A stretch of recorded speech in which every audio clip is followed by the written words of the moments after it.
गणेशोत्सवाच्या पार्श्वभूमीवरती मुंब्र्याच्या खाडीकिनारी साफसफाई सुरू असताना कर्मचारी वर्गाला एका पिशवीत मतदार ओळखपत्र आणि पॅन कार्ड मिळाली. ही माहिती मिळताच काँग्रेसचे ब्लॉक अध्यक्ष निलेश पाटील यांनी गणेशघाट परिसरामध्ये धाव घेतली. त्यांनी संबंधित कागदपत्रांचे फोटो व्हिडिओ काढले आणि त्यातील काही मतदान कार्डावरील पत्त्यांची चौकशी केली असता तिथे कोणीही वास्तव्यास नसल्याचं स्पष्ट झालंय. त्यामुळे हे ओळखपत्र बोगस असल्याचं निष्पन्न झालंय. ठाणे काँग्रेसच्या शिष्टमंडळाने ही कार्डे 149 विधानसभा मतदारसंघाचे मतदार नोंदणी अधिकारी संदीप थोरात यांच्याकडे सुपूर्द केली आहेत. यावेळी काँग्रेसचे मुख्य प्रवक्ते राहुल पिंगळे यांनी प्रचंड संताप व्यक्त करत निवडणूक आयोगावरती थेट हल्ला चढवलाय.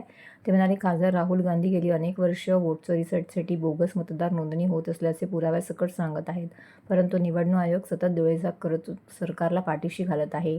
ठाण्यात घडलेली ही घटना त्याचे ठोस पुरावे देणारी आहे, असंही पिंगळे यांनी म्हटलं. या शिष्टमंडळात निलेश पाटील, मोतीराम भगत, वसीम सय्यद, यासीन मोमीन, रवींद्र कोळी, नुरशीद शेख, हमीद शेख, रमेश सोनाने, रोशन पाटील इत्यादी पदाधिकारी उपस्थित होते.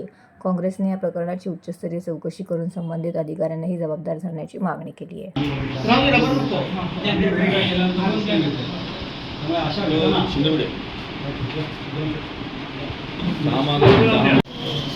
फेक आहेत, फेक ॲड्रेसवरती, फेक पर्सनवरती अशा प्रकारचे अनेक शेकडो ID कार्ड हे वसीम सय्यद, निलेश पाटील व मोतीराम भगत यांच्या सहकाऱ्यांनी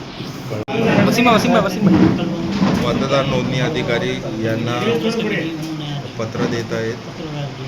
यावेळी वसीम सय्यद, मोतीराम भगत, राहुल पिंगळे, निलेश पाटील आणि अन्य पदाधिकारी यावेळी